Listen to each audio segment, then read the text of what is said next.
അപ്പോൾ ഇന്ന് ഞാൻ നിങ്ങൾക്ക് കൊണ്ടുവന്നിരിക്കുന്ന മൂവി 2016 ഒരു അമേരിക്കൻ ഹൊറർ മിസ്റ്ററി ത്രില്ലർ മൂവിയായിട്ട് പുറത്തിറങ്ങിയ ബിഫോർ ഐ വേക്ക് എന്ന് പറഞ്ഞിട്ട് വളരെ ഇൻട്രസ്റ്റിംഗ് ആയിട്ടുള്ള ഒരു മൂവിയാണ് നമ്മളിന്ന് എക്സ്പ്ലെയിൻ ചെയ്യാൻ പോകുന്നത്. കുട്ടികളില്ലാത്ത ദമ്പതികൾ അനാഥാലയത്തിൽ നിന്നും ഒരു കുട്ടിയെ ദത്തെടുക്കുകയാണ്. അങ്ങനെ ആ ഒരു പയ്യനെ വീട്ടിലേക്ക് കൊണ്ടുവന്നതിന് ശേഷം അമാനുഷികമായിട്ടുള്ള ഒരുപാട് കാര്യങ്ങൾ ആ ഒരു വീട്ടിൽ സംഭവിക്കുന്നു. അത് വിശ്വസിക്കാൻ പോലും കഴിയാത്ത ഒരുപാട് കാര്യങ്ങൾ. ഇതൊക്കെ എങ്ങനെയാണ് സംഭവിക്കുന്നത്, ആ ഒരു പയ്യനും ഇത് തമ്മിലുള്ള ബന്ധം എന്താണ് എന്നെല്ലാം വളരെ ഇൻട്രസ്റ്റിംഗ് ആയിട്ട് നമ്മൾ ഒട്ടും പ്രതീക്ഷിക്കാത്ത രീതിയിൽ ഒരു ട്വിസ്റ്റ് ചേരുന്നൊരു മൂവിയാണിത്. അതുകൊണ്ട് നിങ്ങൾ ആദ്യം മുതൽ അവസാനം വരെയും സ്കിപ്പ് ചെയ്യാതെ കാണാൻ ശ്രമിക്കുക എന്നുള്ളത് മാത്രമാണ്. അപ്പോൾ ഇനി ഞാൻ കൂടുതലായിട്ടും പറഞ്ഞ സമയം കളയുന്നില്ല, നമുക്ക് എന്തായാലും നേരെ സ്റ്റോറിയിലേക്ക് പോകാം. അപ്പോൾ നമ്മുടെ ഈ മൂവിയുടെ സ്റ്റാർട്ടിങ് സീനിലെ ഒരു വീടിനകത്ത് രാത്രി ഒരു പയ്യനിങ്ങനെ ഉറങ്ങി കിടക്കാണ്. അതേസമയം ആ റൂമിനകത്തേക്ക് ഒരാളിങ്ങനെ കയറി വന്ന് അയാളുടെ കയ്യിലാണെങ്കിൽ ഒരു തോക്കുണ്ട്. എന്നിട്ട് ആ ഒരു ചെറിയ പയ്യനെ കൊല്ലാനായിട്ട് ശ്രമിക്കുന്നു. തോക്കെടുത്ത് അങ്ങനെ ഷൂട്ട് ചെയ്യാനായിട്ട് വരുന്നതും എന്തോ, പക്ഷെ അയാൾക്ക് ആ ഒരു കുട്ടിയെ കൊല്ലാനും താല്പര്യമില്ല, കൊല്ലാതിരിക്കാനും കഴിയത്തില്ല. അതുകൊണ്ട് ആ രണ്ട് മാനസികാവസ്ഥയിലും എന്ത് ചെയ്യണമെന്നറിയാതെ അങ്ങനെ നിൽക്കുന്നതും. ശരി, എന്തായാലും അവനെ കൊല്ലാന്നും പറഞ്ഞ് തോക്കെടുത്ത് ഇങ്ങനെ ഷൂട്ട് ചെയ്യാനായിട്ട് വരുമ്പോൾ ആ ഒരു ചെറിയ പയ്യൻ കണ്ണു തുറക്കുന്നു. കണ്ണു തുറന്ന് നോക്കുമ്പോഴത്തേക്കും ആ ഒരാള് അവനെ ഒന്നും ചെയ്യാതെ കരഞ്ഞുകൊണ്ട് ആ ഒരു തോക്ക് താഴേക്കിടുകയാണ്. അങ്ങനെ അത് കഴിഞ്ഞിട്ട് അടുത്ത സീനിൽ കാണിക്കുമ്പോഴത്തേക്കാണ് നമ്മുടെ ഈ മൂവിയിലെ ഹീറോയിൻ ജെസ്സി, ഹീറോ മാർക്ക്, ഇവർ രണ്ടുപേരും ഇപ്പോൾ ഒരു കുട്ടിയെ ദത്തെടുക്കാൻ വേണ്ടിയിട്ട് ഒരു ഓർഫണേജിലേക്ക് വന്നിരിക്കുകയാണ്. അപ്പോൾ ആ ഒരു ഓർഫണേജിന്റെ മാനേജർ, ആ ഒരു ലേഡിയുടെ പേര് നറ്റാലി എന്നാണ്. അപ്പോഴാണ് നറ്റാലി ഇവർ ദത്തെടുക്കാൻ പോകുന്ന ആ ഒരു കുട്ടിയെ പറ്റി പറയുന്നത്. അവന്റെ പേര് കോടി എന്നാണ്, 8 വയസ്സ് മാത്രമേ ഉള്ളൂ പ്രായം എന്ന് പറയുന്നതും നമ്മുടെ ഹീറോയിനും എന്തിനാണ് ഇപ്പോൾ ഈ ഒരു കുട്ടിയെ ദത്തെടുക്കാൻ വന്നിരിക്കുന്നതെന്ന് വെച്ചാൽ, ഇവർക്ക് ഷാൺ എന്ന് പറഞ്ഞിട്ട് ഒരു പയ്യൻ ഉണ്ടായിരുന്നു. പക്ഷെ ഒരു അപകടത്തിൽ ആ ഒരു പയ്യൻ മരിക്കുകയാണ് ചെയ്യുന്നത്. അങ്ങനെ ആ ഒരു കുഞ്ഞില്ലാതെ ഇവർക്ക് അധിക നാൾ ജീവിക്കാൻ കഴിയുന്നില്ല. അതുകൊണ്ടാണ് പുതിയൊരു കുഞ്ഞിനെ ദത്തെടുക്കാന്നുള്ള രീതിയിൽ ഇവരിപ്പോൾ ഇവിടേക്ക് വന്നിരിക്കുന്നത്. അപ്പോഴാണ് കോടിയെ പറ്റിയുള്ള ചില കാര്യങ്ങൾ നറ്റാലി ഇവരോട് പറയുന്നത്. കോടിയെ ഇതിനു മുന്നേ തന്നെ 2 പാരന്റ്സ് വന്ന് ദത്തെടുത്തുകൊണ്ട് പോയിരുന്നു. പക്ഷെ ആ 2 ഫാമിലിക്കും കോടിയെ വളർത്താൻ കഴിഞ്ഞില്ല. കോടിക്കാണെങ്കിലും അവരോടൊപ്പം ജീവിക്കാൻ കഴിയാതെ ഇവിടേക്ക് തന്നെ തിരിച്ചു കൊണ്ടാക്കുമായിരുന്നു. ഇപ്പോൾ അവർ കഴിഞ്ഞിട്ട് 3ാമത്തെ ഫാമിലി നിങ്ങളാണ്. അതുകൊണ്ട് കോടിയെ നിങ്ങൾ കുറച്ച് കെയർ ചെയ്ത് നല്ലതുപോലെ നോക്കണം എന്നിങ്ങനെ പറയുന്നത് ജെസ്സി ഇതിനെ ഓക്കെ പറയും. അങ്ങനെ അത് കഴിഞ്ഞ് കാണിക്കുമ്പോഴത്തേക്കും ഇവരിപ്പോൾ കോടിയെ വീട്ടിലേക്ക് കൊണ്ടുവരുന്നതിന് മുന്നേ വീട്ടിലുള്ള പല കാര്യങ്ങളും ഇങ്ങനെ ശരിയായിക്കൊണ്ടിരിക്കുകയാണ്. മാർക്കാണെങ്കിൽ ബാത്റൂമിൽ ആ ഒരു ബാത്ത് ടബ് ഉണ്ടല്ലോ, അവിടെയുള്ള ഹാൻഡിലൊക്കെ ഉണ്ട്, അത് നല്ലതുപോലെ ടൈറ്റ് ചെയ്യുന്നു. ഇങ്ങനെയുള്ള കാര്യങ്ങളൊക്കെ ചെയ്യുന്നു. ജെസ്സി ആണെങ്കിൽ വീട്ടിലുള്ള ഇവരുടെ മകൻ ഷാണിന്റെ ഫോട്ടോസ് എല്ലാം ഇങ്ങനെ എടുത്ത് മാറ്റുകയാണ്. കാരണം എന്താണെന്ന് വെച്ചാൽ വരാൻ പോകുന്ന ഇവരുടെ പുതിയ മകനെ ഈ ഒരു കാര്യമൊന്നും കാണണ്ട. അതുകൊണ്ട് പ്രധാനമായിട്ടും ഇവരുടെ ഒരു ഫാമിലി ഫോട്ടോ മാത്രം അവിടെ വെച്ചിട്ട് ബാക്കി എല്ലാ ഫോട്ടോസും അവിടെ നിന്ന് മാറ്റും. അങ്ങനെ അത് കഴിഞ്ഞ് കാണിക്കുമ്പോഴത്തേക്കും നമ്മുടെ ജെസ്സി ഇപ്പോൾ ഒരു മീറ്റിങ്ങിന് പോവാണ്. എന്താണെന്ന് വെച്ചാൽ ജെസ്സിക്ക് മെന്റലി ചില പ്രശ്നങ്ങളുണ്ട്. അതിന് വേണ്ടിയിട്ടുള്ള ട്രീറ്റ്മെന്റ് എടുക്കാൻ വേണ്ടിയിട്ടാണ് ആഴ്ചയിൽ ഈ ഒരു ഡോക്ടറിന്റെ അടുത്തേക്ക് പോകുന്നത്. അപ്പോൾ അവളെ പോലെ തന്നെ ഒരുപാട് പേര് അവിടെ ഉണ്ട്. അപ്പോൾ അവരുടെ പ്രശ്നങ്ങളെല്ലാം ആ ഒരു ഡോക്ടറിനോട് പറയുമ്പോൾ അതിനുള്ള സൊല്യൂഷനും ആ ഒരു ഡോക്ടർ അപ്പോൾ തന്നെ പറയും. അങ്ങനെ നമ്മുടെ ജെസ്സി ആണെങ്കിലും ഒരു കുട്ടിയെ ദത്തെടുക്കുന്നുള്ള കാര്യം ഡോക്ടറിനോട് പറയുമ്പോഴത്തേക്കും ഡോക്ടർ പറയുന്നുണ്ട്, ഹേയ് ജെസ്സി, അത് നല്ല കാര്യം തന്നെയാണ്, ഒരു പുതിയ മാറ്റത്തിന് അത് നല്ലത് തന്നെയാണ് എന്ന് പറഞ്ഞ് ജെസ്സിയെ സമാധാനപ്പെടുത്തി അവിടെ നിന്നും പറഞ്ഞു വിടുന്നു. അങ്ങനെ ഈ ഒരു വീടെല്ലാം വൃത്തിയാക്കിയതിനു ശേഷം അടുത്തത് കാണിക്കുമ്പോഴത്തേക്കും അടുത്ത ദിവസം തന്നെ നറ്റാലി കോടീനെ കൂട്ടി ഈ ഒരു വീട്ടിലേക്ക് വരികയാണ്. അപ്പോൾ കോടി പുതിയതായിട്ട് ഒരു വീട്ടിലേക്ക് വന്നിട്ട് അവന് വ്യത്യസ്തമായിട്ട് ഫീൽ ചെയ്താലും വേറെ വലുതായിട്ട് അവനങ്ങനെ തോന്നത്തില്ല. കാരണം അവൻ ഇതിനു മുന്നേ 2 ഫാമിലിയോടൊപ്പം പോയി താമസിച്ചിട്ടുണ്ട്. അങ്ങനെ കോടി നേരെ വീടിനകത്തേക്ക് കയറുന്നതിന് മുന്നേ തന്നെ അവൻ ഷൂവും സോക്സ് എല്ലാം അഴിച്ചു വെച്ചിട്ട് നടക്കുന്നു. അപ്പൊ ഈ ഒരു കാര്യം കാണുമ്പോഴത്തേക്കും അത് നമ്മുടെ മാർക്കിന് നല്ല രീതിയിൽ ഇഷ്ടപ്പെട്ടു. അതുകൊണ്ട് തന്നെ മാർക്ക് ഒരു നല്ല ഫ്രണ്ടിനെ പോലെ തന്നെ കോടി ആ ഒരു വീടെല്ലാം ചുറ്റി കാണിച്ചിട്ട് അവരുടെ സാധനങ്ങളെല്ലാം ഇങ്ങനെ പരിചയപ്പെടുത്തി എല്ലാം കൊടുക്കുകയാണ്. അതുകൊണ്ട് തന്നെ നമ്മുടെ കോടിക്കും ഈ ഒരു പാരന്റ്സിനെ നല്ലതുപോലെ ഇഷ്ടപ്പെടാൻ തുടങ്ങി. അങ്ങനെ അത് കഴിഞ്ഞിട്ട് രാത്രി ആവുന്നതും നമ്മുടെ കോടിക്ക് അവരൊരു മുറി ഇങ്ങനെ കാണിച്ചു കൊടുക്കുന്നു. ആ ഒരു മുറിയാണെങ്കിലും കോടിക്ക് നല്ലതുപോലെ ഇഷ്ടപ്പെടുകയും ചെയ്യും. അങ്ങനെ കോടിയെ അവിടെ ഉറക്കി കിടത്തിയിട്ട് അവരവിടെ നിന്നും വെളിയിലേക്ക് പോകുമ്പോഴത്തേക്കാണ് കോടിക്ക് സത്യം പറഞ്ഞാൽ ഉറക്കം വരുന്നില്ല. അതുകൊണ്ട് കോടി എന്താ ചെയ്തതെന്ന് വെച്ചാൽ അവ ഇവിടേക്ക് വരുമ്പോഴത്തേക്ക് ഒരു ചെറിയ ബോക്സ് കൊണ്ടുവന്നിരുന്നു.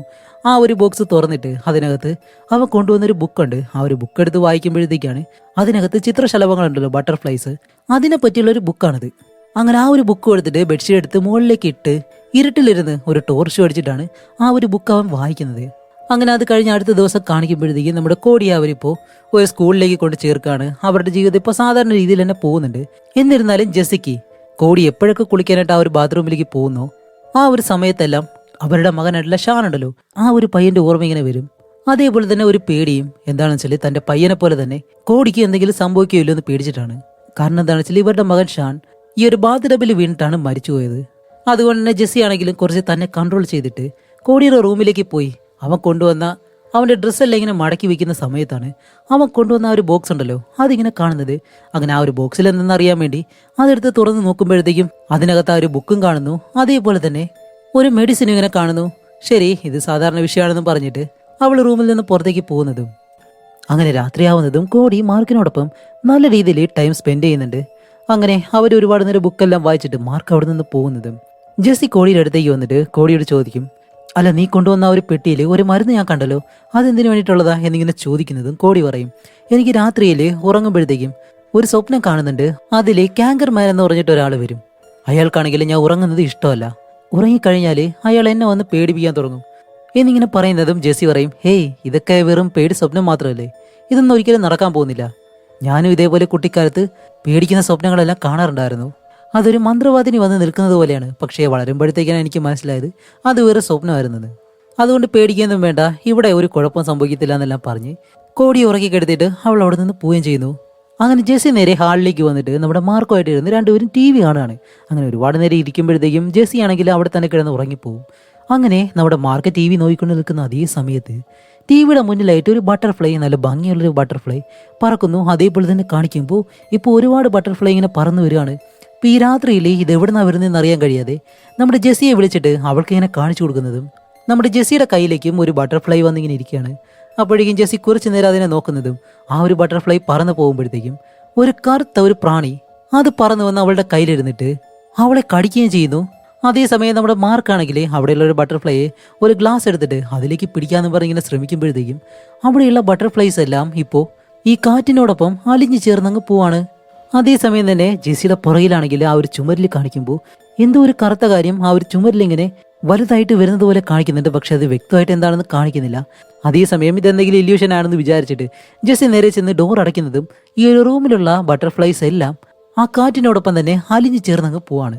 അങ്ങനെ അന്നത്തെ ദിവസം രാത്രി എന്തുകൊണ്ടാണ് ഇങ്ങനെ സംഭവിക്കുന്നതെന്ന് ആലോചിച്ചിട്ട് ജെസ്സി ഉറങ്ങാതെ തന്നെ ഇങ്ങനെ കിടക്കാണ്. അതും ആലോചിച്ചിട്ട് അപ്പോഴേക്കും രാത്രിയിൽ മരുന്ന് കഴിക്കാൻ മറന്നുപോയി എന്ന് മനസ്സിലാക്കി അവൾ നേരെ കിച്ചണിലേക്ക് വന്ന് മരുന്നും എടുത്ത് വെള്ളം എടുത്ത് കുടിക്കാനായിട്ട് വരുമ്പോഴത്തേക്കും അവളുടെ ചുറ്റിനും എന്തോ ആരോ ഉള്ളതുപോലെ അങ്ങനെ കാണിക്കുമ്പോഴത്തേക്കും അവളുടെ പുറകെ ഒരു കറുത്ത രൂപം അങ്ങനെ നിൽക്കുന്നുണ്ട്. പക്ഷെ തിരിഞ്ഞു നോക്കുമ്പോഴത്തേക്കും അതിനെ കാണാനില്ല. അങ്ങനെ ജെസ്സി അവിടെ നിന്ന് ഹാളിലേക്ക് നടന്നു വരുമ്പോഴത്തേക്കാണ് ആ ഹാളിന്റെ ഒരു വശത്തായിട്ട് ഒരു ചെറിയ പയ്യൻ ഇങ്ങനെ നിൽക്കുന്നു. ജെസ്സി ഓടി അടുത്തേക്ക് ചെല്ലുമ്പോൾ അതാരാണെന്ന് വെച്ചാൽ മരിച്ചുപോയ ഇവരുടെ മകൻ ഷാനാണ്. അങ്ങനെ ഈ ഒരു കാര്യം കണ്ട് ജെസ്സി നല്ല രീതിയിൽ ഷോക്കായിട്ട് അടുത്ത ദിവസം തന്നെ അവളുടെ ഡോക്ടറിനെ കാണുമ്പോഴത്തേക്ക് ഈ ഒരു കാര്യം ഇങ്ങനെ പറയും. അപ്പോഴേക്കും അവർ ഡോക്ടർ പറയും, ജെസ്സി പേടിക്കൊന്നും വേണ്ട, അത് വീണ്ടും വീണ്ടും നിന്റെ മകനെ പറ്റി ആലോചിക്കുന്നത് കൊണ്ട് നിനക്കുണ്ടാകുന്ന ഒരു ഇല്യൂഷൻ മാത്രമാണ്, അത് വലിയ കാര്യമാക്കണ്ട. നിന്റെ മകനെ നീ എത്രത്തോളം ഇഷ്ടപ്പെടുന്നെന്ന് ഈ ഒരു കാര്യത്തിലൂടെ തന്നെ നിനക്ക് മനസ്സിലാക്കാൻ കഴിയും. അതുകൊണ്ട് ഇതൊരു സാധാരണ വിഷയം മാത്രമാണെന്ന് പറഞ്ഞിട്ട് അവളെ പറഞ്ഞ് വീട്ടിലേക്ക് വിട്ട് ജെസ്സിയും മാർക്കും കിച്ചണിൽ നിന്നിട്ട് അവരുടെ ജോലികളെല്ലാം ചെയ്യുന്ന സമയത്ത് കോടിയെ കാണിക്കുമ്പോഴത്തേക്കും ആ ഒരു ഹാളിൽ നിന്നിട്ട് ഇവരുടെ മകനായിട്ടുള്ള സീനുണ്ടല്ലോ, സത്യം പറഞ്ഞാൽ അവന്റെ പേര് ഷാൻ എന്നല്ല സീൻ എന്നാണ്, ആ ഒരു പയ്യന്റെ ഫോട്ടോയിൽ തന്നെ ഇങ്ങനെ നോക്കി നിൽക്കുന്നു. അപ്പോഴേക്കും മാർക്ക് അവിടേക്ക് വരുമ്പോഴത്തേക്കും കോടി പെട്ടെന്ന് മാർക്കിനോട് ചോദിക്കും, അല്ല ഇതാരാണ്, ഈ ഒരു പയ്യൻ ഇപ്പോൾ എവിടെയുള്ളത് എന്നിങ്ങനെ ചോദിക്കുമ്പോൾ മാർക്ക് പറയും, ഇതാണ് ഞങ്ങളുടെ മകൻ, നിന്നെപ്പോലെ തന്നെ നല്ല ഭംഗിയുള്ളൊരു കുട്ടിയായിരുന്നു, പക്ഷെ ഇപ്പോൾ അവൻ എവിടെയില്ല, അവൻ സ്വർഗത്തിലേക്ക് പോയി എന്നുള്ള രീതിയിൽ നമ്മുടെ കോടിക്ക് മനസ്സിലാവുന്ന രീതിയിൽ ഇങ്ങനെ പറയുന്നത്. നമ്മുടെ ജെസ്സി ഇതെല്ലാം കേട്ടിട്ട് അവൾക്ക് നല്ല രീതിയിൽ വിഷമം വരുന്നുണ്ട്. എന്നിരുന്നാലും കോടിയോട് സാധാരണ രീതിയിൽ സംസാരിക്കുമ്പോൾ കോടി പറയും, എൻ്റെ അമ്മയും സ്വർഗത്തിലേക്ക് തന്നെയാണ് പോയിരിക്കുന്നത് എന്നാണ് നറ്റാലി ആന്റി പറഞ്ഞത് എന്നും പറഞ്ഞിട്ട് അവൻ ഉറങ്ങാനായിട്ട് പോവുകയും ചെയ്യുന്നു. അങ്ങനെ വീണ്ടും ഇന്നലത്തെ പോലെ തന്നെ നമ്മുടെ ജെസ്സിയും മാർക്കും ഹാളിലിരിക്കുന്ന സമയത്ത് ജെസ്സി വീണ്ടും അവിടെ തന്നെ കിടന്ന് ഉറങ്ങുകയും ചെയ്യുന്നു. അങ്ങനെ ഉറങ്ങുന്ന സമയത്താണ് പെട്ടെന്ന് ഇന്നലെ കണ്ടതുപോലെ തന്നെ ആ ഒരു ബട്ടർഫ്ലൈസ് വീണ്ടും അവിടെ പ്രത്യക്ഷപ്പെടുന്നു. അപ്പോഴേക്കും മാർക്ക് പെട്ടെന്ന് ജെസ്സിയെ വിളിച്ച് എഴുന്നേപ്പിച്ചിട്ട് അവിടെ ഇങ്ങനെ കാണിച്ചു കൊടുക്കുന്നതും ഇതെല്ലാം കണ്ടുകൊണ്ടിരിക്കുന്ന അതേ സമയത്ത് നമ്മുടെ ജെസ്സി നോക്കുമ്പോൾ അവിടെ ഒരു സൈഡിലായിട്ട് ഇവരുടെ മകൻ സീൻ ഇങ്ങനെ വന്ന് നിൽക്കുന്നു. അപ്പൊ ജെസ്സി പതിയെ മാർക്കിനെ വിളിച്ചിട്ട് അവൻ ഇങ്ങനെ കാണിച്ചു കൊടുക്കുമ്പോഴത്തേക്കാണ് അത് ജെസ്സിക്ക് മാത്രമല്ല കാണാൻ കഴിയുന്നത്, മാർക്കിനും അവനെ കാണാൻ കഴിയുന്നുണ്ട്. അങ്ങനെ ഇവര് രണ്ടുപേരും ഓടി അടുത്തേക്ക് ചെന്നിട്ട് അവനെ തൊട്ടെല്ലാം നോക്കുമ്പോഴത്തേക്കും തൊടാനെല്ലാം കഴിയുന്നുണ്ട്. അപ്പൊ ഇത് എങ്ങനെ സംഭവിച്ചെന്ന് രണ്ടുപേർക്കും മനസ്സിലാവുന്നില്ല. രണ്ടുപേരും അത്ഭുതത്തോടെ, അതേപോലെ തന്നെ ജെസ്സി ആണെങ്കിൽ നല്ല ഇമോഷനിലൂടെ സീനെ അങ്ങനെ കെട്ടിപ്പിടിക്കുന്നതും പെട്ടെന്ന് സീൻ അങ്ങ് മറഞ്ഞു പോവാണ്. അപ്പോഴേക്കും പുറകിലൊരു ശബ്ദം. ഇവർ തിരിഞ്ഞു നോക്കുമ്പോൾ ആരാണെന്ന് വെച്ചാൽ അത് കോടിയായിരുന്നു. റൂമിൽ നിന്നും ഉറക്കം എഴുന്നേറ്റിട്ട് വന്നിങ്ങനെ നിൽക്കാണ്. എന്നിട്ട് ഇവരോട് കോടി ഒരു കാര്യം പറയുന്നുണ്ട്, ഐ ആം സോ സോറി, ഞാൻ കാരണം ഇനി നിങ്ങൾക്ക് ഒരബദ്ധം വരത്തില്ല എന്നും പറഞ്ഞ് അവിടെയുള്ള ഒരു ടിൻ ജ്യൂസും എടുത്തിട്ട് അവൻ നേരെ അവന്റെ റൂമിലേക്ക് ഇങ്ങനെ പോവാണ്. ഇപ്പോഴും നമ്മുടെ കോടിക്ക് ഇവിടെ എന്തൊക്കെയാണ് സംഭവിക്കുന്നതെന്ന് അറിയത്തില്ല. അവനാണെങ്കിൽ ആ ഒരു ജ്യൂസും കുടിച്ച് അവിടെ കിടന്ന് ഉറങ്ങുന്നു. അങ്ങനെ അടുത്ത ദിവസം രാവിലെ ആകുമ്പോഴത്തേക്കും നമ്മുടെ ജെസ്സിക്കും മാർക്കിനും എന്തുകൊണ്ടാണ് അവരുടെ മകന്റെ ഓർമ്മ ഒരുമിച്ച് ഇങ്ങനെ വരുന്നത് എന്ന് ഇവർക്ക് മനസ്സിലാവുന്നില്ല. അതുമല്ല കോടി ഇവിടെ വന്നതിന് ശേഷമാണ് ഇങ്ങനെയെല്ലാം സംഭവിക്കാൻ തുടങ്ങിയത്. അതുകൊണ്ട് തന്നെ രാവിലെ കോടി ആഹാരം കഴിക്കാനായിട്ട് ടേബിളിൽ ഇരിക്കുമ്പോഴത്തേക്കും രണ്ടുപേരും ടേബിളിലിരുന്ന് കോടിയുടെ മുകളിൽ നിന്ന് കണ്ണെടുക്കാതെ അവനെ തന്നെ ഇങ്ങനെ നോക്കിയിരിക്കുന്നു. അപ്പോഴേക്കും കോടി ഇവരെ രണ്ടുപേരെ നോക്കിയിട്ട് എന്നോട് നിങ്ങൾ ക്ഷമിക്കണം, ഞാൻ കാരണമാണ് നിങ്ങൾക്ക് ഇതെല്ലാം സംഭവിക്കുന്നത് എന്ന് പറഞ്ഞിട്ട് അവൻ കാണുന്ന ആ ഒരു സ്വപ്നത്തെ പറ്റി ഇവരോട് ഇങ്ങനെ പറയാണ്. അപ്പോഴാണ് കാണുന്നത് നമുക്കും അവർക്കും ഒരു ട്വിസ്റ്റ്. എന്താണെന്ന് വെച്ചാൽ നമ്മുടെ കോടി കാണുന്ന സ്വപ്നത്തിലെ കാര്യങ്ങളാണ് ഇവർക്ക് റിയൽ ആയിട്ട് ഇവിടെ താഴെയും കാണാൻ കഴിയുന്നത്. എന്താണെന്ന് വെച്ചാൽ കോടി ആ ഒരു ബട്ടർഫ്ലൈസിനെ സ്വപ്നം കാണുന്നത് കൊണ്ടാണ് ഇവർക്ക് അവിടെ ആ ഒരു ബട്ടർഫ്ലൈസിനെ കാണാൻ കഴിയുന്നത്. അവൻ കണ്ണു തുറന്നു കഴിഞ്ഞാൽ ആ ഒരു ബട്ടർഫ്ലൈസ് എല്ലാം മറിഞ്ഞു പോവുകയും ചെയ്യും. അതേപോലെ തന്നെയാണ് ഇവരുടെ മകന്റെ കാര്യവും. അപ്പോഴേക്കും ജെസ്സി കോടിയോട് പറയും, ഹേയ് ഞങ്ങൾക്ക് നിന്നോട് ഒരു ദേഷ്യവുമില്ല, നീ എപ്പോഴും ഉള്ളതുപോലെ തന്നെ സാധാരണ പോലെ തന്നെ ഇരുന്നാൽ മതി എന്നും പറഞ്ഞിട്ട് നമ്മുടെ കോടിയെ ഒരു സ്കൂളിലേക്ക് പറഞ്ഞുവിടാണ്. അത് കഴിഞ്ഞിട്ട് ഇപ്പോൾ ജെസ്സിക്ക് കോടിയെ പറ്റിയുള്ള ഒരുപാട് കാര്യങ്ങൾ ഇങ്ങനെ മനസ്സിലാവുന്നു. അതുകൊണ്ട് തന്നെ അവളിപ്പോൾ പുതിയൊരു കാര്യം ഇങ്ങനെ ആലോചിക്കണം. എന്താണെന്ന് വെച്ചാൽ നമ്മുടെ കോടിക്ക് സീനിനെ പറ്റിയുള്ള ഒരുപാട് കാര്യങ്ങൾ പറഞ്ഞു കഴിഞ്ഞാൽ അവന്റെ മനസ്സിൽ എപ്പോഴും സീൻ ഉണ്ടായിരിക്കും. അതുകൊണ്ട് തന്നെ അവൻ ഉറങ്ങുമ്പോഴും സീനിന്റെ സ്വപ്നം കണ്ടു കഴിഞ്ഞാൽ ഇവർക്ക് അവരുടെ മകനെയും കാണാൻ കഴിയും. ആ ഒരു രീതിയിൽ ഇവർ രണ്ടുപേരും തീരുമാനിച്ചിട്ട് അന്ന് മുതൽ നമ്മുടെ കോടിയെ കുറച്ചുകൂടി സന്തോഷമായിട്ട് വെച്ചിരിക്കുകയാണ്. അവൻ എന്തൊക്കെ കാര്യങ്ങളാണ് ഇഷ്ടമുള്ളത്, അതേപോലെ തന്നെ അവനെ സന്തോഷിപ്പിക്കാനായിട്ട് ഇവർക്ക് എന്തൊക്കെ ചെയ്യാൻ കഴിയുമോ ആ രീതിയിലെല്ലാം നമ്മുടെ കോടിയെ സന്തോഷമായിട്ട് നിർത്തുകയാണ്. അങ്ങനെ വൈകുന്നേരം ആവുന്നതും രണ്ടുപേരും വീഡിയോ ഗെയിം കളിച്ചുകൊണ്ടിരിക്കുന്ന സമയത്താണ് നമ്മുടെ കോടിയുടെ മനസ്സിൽ സീനിനെ പറ്റിയുള്ള കുറെ കൂടി കാര്യങ്ങൾ കൊണ്ടുവന്നു കഴിഞ്ഞാൽ ഇവർ കാണുന്ന സമയത്ത് സീൻ എന്തായാലും ഇവരോട് സംസാരിക്കാൻ കൂടി ചെയ്യും. അതിനു വേണ്ടിയിട്ട് സീനിനെ പറ്റിയുള്ള ഇവരുടെ മകനെ പറ്റിയുള്ള കുറച്ച് വീഡിയോസ് കോടിക്ക് ഇങ്ങനെ കാണിച്ചു കൊടുക്കുകയും ചെയ്യും. അപ്പൊ സാധാരണ ഒരു കുട്ടിക്ക് മറ്റൊരു കുട്ടിയുടെ വീഡിയോ കാണുമ്പോഴത്തേക്കും ആ ഒരു കുട്ടിയെ പറ്റിയുള്ള കാര്യങ്ങൾ അവൻ എപ്പോഴും പെട്ടെന്ന് മറക്കത്തില്ല. ആ ഒരു കുട്ടിയുടെ ഓർമ്മ നല്ല രീതിയിൽ ആഴത്തിൽ നമ്മുടെ കോടിയുടെ മനസ്സിൽ പതിയുകയും ചെയ്യും. അങ്ങനെ രാത്രിയാവുന്നതും നമ്മുടെ കോടിയെ ഉറക്കി കിടത്തിയിട്ട് രണ്ടുപേരും നേരെ ഹാളിലേക്ക് വന്നിങ്ങനെ ഇരിക്കുകയാണ് ഇവരുടെ മകനെ കാണാമെന്ന് പറഞ്ഞിട്ട്. അങ്ങനെ ജെസ്സി ആണെങ്കിൽ ഒരുപാട് നേരം വെയിറ്റ് ചെയ്തിട്ട് നേരെ കിച്ചണിലേക്ക് പോയി തിരിച്ചു വരുമ്പോഴത്തേക്കും ഹാളിൽ ഇപ്പോൾ ഒരു വലിയ ക്രിസ്മസ് ട്രീ ഇങ്ങനെ കാണുന്നു. അതേപോലെ തന്നെ ഈ ഒരു ബട്ടർഫ്ലൈസ് എല്ലാം ഇങ്ങനെ പറക്കുകയും ചെയ്യുന്നു. അത് കണ്ട് രണ്ടുപേരും ഷോക്കായിട്ട് അങ്ങനെ നോക്കി നിൽക്കുന്നതും മറ്റൊരു വശത്ത് കാണിക്കുമ്പോൾ ഇവരുടെ മകൻ സീനുണ്ടല്ലോ ആ ഒരു പയ്യനോടെയുണ്ട്. അങ്ങനെ സീനിനെ കാണുന്നത് നമ്മുടെ ജെസ്സിയും മാർക്കും ഓടിച്ചെന്നിട്ട് അവനോട് സംസാരിക്കുന്നു. ഓരോ കാര്യങ്ങളൊക്കെ ഇങ്ങനെ ചെയ്യുമ്പോഴത്തേക്കാണ് ഇത്തവണ സീൻ ഇവരോട് തിരിച്ചും സംസാരിക്കുന്നു. അങ്ങനെ ഇവര് രണ്ടുപേരും ഇവിടെ ഹാപ്പി ആയിട്ടിരിക്കുന്ന ആ ഒരു സമയത്താണ് നമ്മുടെ കോടിയുടെ റൂമിൽ കാണിക്കുമ്പോൾ നോക്കുമ്പോഴത്തേക്കും എന്തോ ഒരു രൂപം അവന്റെ അടുത്തേക്ക് നടന്നിങ്ങനെ വരുന്നു. അതുമല്ലാതെ അതിനോടൊപ്പം തന്നെ ഒരുപാട് ബട്ടർഫ്ലൈസ് ഉണ്ട്. അങ്ങനെ ആ ഒരു രൂപം പതിയെ നമ്മുടെ കോടിയുടെ അടുത്തേക്ക് വന്നിട്ട് അവനോട് പറയും, ഞാൻ എപ്പോഴും നിന്നോടൊപ്പം തന്നെ ഉണ്ടാവും എന്നിങ്ങനെ പറയുന്നതും കോടി പെട്ടെന്ന് പേടിച്ച് കണ്ണു തുറക്കാണ്. അങ്ങനെ കോടിയുടെ കണ്ണു തുറക്കുന്നതും ഇവരുടെ മുന്നിലുണ്ടായിരുന്ന അവരുടെ മകൻ പെട്ടെന്ന് മറിഞ്ഞു പോവാണ്. അപ്പോൾ ഇവർക്ക് ചെറിയ വിഷമമുണ്ടെങ്കിലും അന്നത്തെ ദിവസം എന്തായാലും മകനെ കാണാൻ കഴിഞ്ഞല്ലോ എന്നുള്ള സന്തോഷത്തിൽ രണ്ടുപേരും ഉറങ്ങാനായിട്ട് പോവുകയും ചെയ്യുന്നു. അങ്ങനെ അതേസമയം അടുത്ത ദിവസം കോടി സ്കൂളിലിരിക്കുന്ന സമയത്ത് അവൻ ബുക്കിൽ പോയി ഇന്നലെ രാത്രി കണ്ട ആ ഒരു രൂപം ഉണ്ടല്ലോ അതിനെ ബുക്കിൽ ഇങ്ങനെ വരച്ചിട്ട് മാർക്കർ ഇട്ട് തന്നെ അതിനെ കുത്തി വരയ്ക്കുകയാണ്. അപ്പോഴേക്കും അടുത്തുള്ള കോടിയുടെ ഫ്രണ്ട് ആനി ചോദിക്കും, ഹേയ് നീ എന്തിനാ ഇങ്ങനെ ചെയ്യുന്നത് ചോദിക്കുമ്പോൾ കോടി പറയും, ഇങ്ങനെ ചെയ്തു കഴിഞ്ഞാൽ രാത്രി ഇതെന്നെ പേടിപ്പിക്കാനായിട്ട് വരത്തില്ല എന്നുള്ള കാര്യം പറയുമ്പോഴത്തേക്കും പക്ഷെ ആനിക്കാണെങ്കിൽ അവൻ പറയുന്നതൊന്നും മനസ്സിലാവുന്നില്ല. അങ്ങനെ അത് കഴിഞ്ഞ് സ്കൂളെല്ലാം കഴിഞ്ഞിട്ട് നമ്മുടെ മാർക്ക് കോടിയെ വിളിച്ച് നേരെ വീടിനകത്തേക്ക് വരുമ്പോഴത്തേക്കാണ് ആനി ഇപ്പോൾ അവരുടെ മകന്റെ ഫോട്ടോസ് ഉണ്ടല്ലോ അവിടെ നിന്ന് എടുത്തു മാറ്റിയ അതെല്ലാം വീണ്ടും ആ ഒരു ചുമരിലിങ്ങനെ കൊണ്ടുവെക്കുന്നു. എന്തിനാണെന്ന് വെച്ചാൽ നമ്മുടെ കോടി ഒരുപാട് നേരവും അവരുടെ മകനെ കണ്ടിട്ട് ആ ഒരു പയ്യനെ സ്വപ്നത്തിലൂടെ കാണുമ്പോഴത്തേക്കും ഇവർക്ക് നേരിട്ട് കാണാൻ വേണ്ടിയിട്ടാണ് ആനി ഇപ്പോൾ അങ്ങനെ ചെയ്യുന്നത്. പക്ഷെ ഇവിടെ ചെയ്യുന്ന ഈ ഒരു കാര്യം അത്ര ശരിയായിട്ട് ഒരിക്കലും മാർക്കിന് തോന്നില്ല. കാരണം ഇതൊരു നല്ല രീതിയിൽ പോകുമെന്ന് ഒരിക്കലും അവന് തോന്നില്ല. അതുകൊണ്ട് തന്നെ രാത്രിയാകുമ്പോഴത്തേക്കും നമ്മുടെ മാർക്ക് വന്നിട്ട് ആ ഒരു ഫോട്ടോസ് എല്ലാം അവിടെ നിന്ന് എടുത്ത് മാറ്റുന്ന സമയത്താണ് ജെസ്സി അവിടേക്ക് വന്നിട്ട് ഇതിനെപ്പറ്റി രണ്ടുപേരും സംസാരിച്ച് നല്ല രീതിയിൽ വഴക്കുണ്ടാകുന്നു. അങ്ങനെ അത് കഴിഞ്ഞ അടുത്ത ദിവസം നമ്മുടെ കോടി അവൻ വളർത്തുന്ന ഒരു ബട്ടർഫ്ലൈയെ അവരുടെ സുഹൃത്ത് ആനി ഉണ്ടല്ലോ ആ ഒരു പെൺകുട്ടിയെ കാണിക്കാന്ന് പറഞ്ഞിട്ട് ഒരു കുപ്പിയിൽ നേരെ സ്കൂളിലേക്ക് കൊണ്ടുവരുന്ന സമയത്താണ് നല്ല സന്തോഷമായിട്ടാണ് കൊണ്ടുവരുന്നത്. അതേസമയം ആ സ്കൂളിൽ ഒരു കുഴുത്തം കിട്ട പയ്യനുണ്ട്. അവൻ വന്ന് പെട്ടെന്ന് ഈ ഒരു കുപ്പി താഴേക്ക് അടിച്ചിട്ട് അതങ്ങ് പൊട്ടിക്കുകയും ചെയ്യുന്നു. അതും ആ ഒരു പയ്യനാണെങ്കിലും നമ്മുടെ കോടിയോടൊപ്പമാണ്. അങ്ങനെ ആ ഒരു പയ്യനെ കാണുന്നതും കോടി നല്ല രീതിയിൽ പേടിച്ചിട്ട് കോടി ആനിയോടൊപ്പം തന്നെ അവിടെ നിന്ന് പോവുകയും ചെയ്യുന്നു. അതേസമയം ക്ലാസ്സിൽ ചെല്ലുമ്പോഴത്തേക്കും കോടിയാണെങ്കിൽ ഇന്നലെ രാത്രി മുഴുവൻ ഉറങ്ങാതിരുന്നത് കൊണ്ട് തന്നെ ക്ലാസ്സിൽ വന്നിട്ട് ഉറങ്ങുമ്പോഴത്തേക്കാണ് ആനി ഈ ഒരു കാര്യം കണ്ടിട്ട് അവളുടെ ക്ലാസ് ടീച്ചറോട് ഇങ്ങനെ പറയുകയും ചെയ്യുന്നു.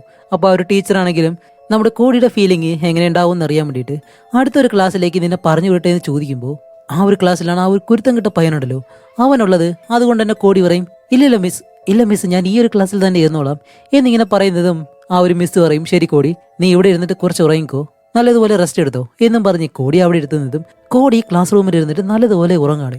അങ്ങനെ കോടി ഉറങ്ങുന്ന അതേ സമയത്ത് ആ ഒരു കുരുത്തം കെട്ട പയ്യനുണ്ടല്ലോ, അവൻ ഇപ്പോൾ ക്ലാസ്സിനകത്തേക്ക് കയറി വരും കോടിയെ ഉപദ്രവിക്കാൻ വേണ്ടിയിട്ട്. അങ്ങനെ കോടിയുടെ അടുത്തേക്ക് വരുന്നതും അപ്പോഴാണ് കാണിക്കുമ്പോൾ ആഹാ, കോടി ഉറങ്ങിയിട്ട് സ്വപ്നം കാണുന്നത് കൊണ്ട് തന്നെ ആ ഒരു രൂപം ഉണ്ടല്ലോ, കാങ്കർ മാൻ എന്ന് പറഞ്ഞിട്ട് ആ ഒരു രൂപം അതിപ്പോ ഈ ഒരു ക്ലാസ് റൂമിലേക്ക് വരികയാണ്. ഇപ്പോഴാണ് അതിന്റെ യഥാർത്ഥ രൂപം നമുക്ക് കാണിച്ചു തരുന്നത്. ഒരു ഏലിയനെ പോലെ ഇരിക്കുന്നു. എന്നിട്ട് ആ ഒരു രൂപം നേരെ ഈ ഒരു കുരുത്തം കെട്ട ആ ഒരു പയ്യന്റെ അടുത്തേക്ക് നടന്നു വന്നിട്ട് ആ ഒരു രൂപം അവന്റെ അടുത്തേക്ക് വരുന്നതും നമ്മുടെ ആനി ഈ ക്ലാസ്സിലേക്ക് വരുമ്പോഴത്തേക്കാണ് ആനി ഈ ഒരു രൂപത്തെ കാണുന്നുണ്ട്. പക്ഷേ ആ ഒരു രൂപം ഒരിക്കലും ആനി ഒന്നും ചെയ്യുന്നില്ല. പകരം ഈ ഒരു പയ്യനെ, കുരുത്തം കെട്ട ആ ഒരു പയ്യനുണ്ടല്ലോ, ആ ഒരു പയ്യനെ എന്തോ ഇങ്ങനെ ചെയ്യുന്നതും ആനി പെട്ടെന്ന് പേടിച്ച് നിലവിളിക്കുമ്പോഴത്തേക്കാണ് നമ്മുടെ കോടി പെട്ടെന്ന് കണ്ണു തുറക്കുന്നത്. കോടി കണ്ണു തുറക്കുന്ന അതേ സമയത്ത് ആ ഒരു രൂപത്തെയും അതേപോലെ തന്നെ ആ ഒരു കുരുത്തം കെട്ട പയ്യനെയും അവിടെ കാണാനില്ല. അങ്ങനെ ക്ലാസ് എല്ലാം കഴിയുന്നതും കോടി പെട്ടെന്ന് തന്നെ വെളിയിലേക്ക് ഇറങ്ങിയിട്ട് ഓടി വന്ന് അവന്റെ കാറിലേക്ക് ഇരിക്കുമ്പോഴത്തേക്കും അവിടേക്ക് ഇപ്പോൾ സ്കൂളിലേക്ക് പോലീസ് വന്നിട്ട് ആനിയോടും അവളുടെ അച്ഛനോടും ചോദ്യങ്ങളൊക്കെ ഇങ്ങനെ ചോദിക്കുകയാണ്. ആ ഒരു കുരുത്തം കിട്ട ആ ഒരു പയ്യനുണ്ടല്ലോ, ആ ഒരു പയ്യനെ കാണാനില്ല. അതുകൊണ്ടാണ് പോലീസുകാർ ഇപ്പോൾ ഇവിടേക്ക് വന്നിട്ടുള്ളത്. ഈ ഒരു കാര്യം നമ്മുടെ കോടിക്കും അറിയാം. അങ്ങനെ വീട്ടിൽ വന്നിട്ടും നമ്മുടെ കോടിക്ക് ആ ഒരു പേടി ഇപ്പോഴും മാറിയിട്ടില്ല. അങ്ങനെ കോടി പേടിച്ചിരിക്കുമ്പോഴത്തേക്കും മാർക്ക് അടുത്തേക്ക് വന്നിട്ട്, ഹേയ് കോടി, നീ എന്തിനാ ഇങ്ങനെ പേടിച്ചിരിക്കുന്നത്? രാവിലെ സ്കൂളിൽ നടന്ന ആ ഒരു കാര്യത്തെ പറ്റി ആലോചിച്ചിട്ടാണോ? ആ ഒരു പയ്യൻ എപ്പോഴും അങ്ങനെ തന്നെയാണ്. അവൻ എന്തായാലും തിരിച്ചു വരും, പേടിക്കേണ്ട ആവശ്യമൊന്നുമില്ല. അങ്ങനെ അവനെ സമാധാനപ്പെടുത്തി മാർക്ക് നേരെ താഴേക്ക് വരുമ്പോഴത്തേക്കും നമ്മുടെ ജെസ്സി ആണെങ്കിൽ അവളുടെ മകനെ ഇന്നും കാണാമെന്ന് പറഞ്ഞിട്ട് ഹാളിൽ തന്നെ ഇരിക്കുകയാണ്.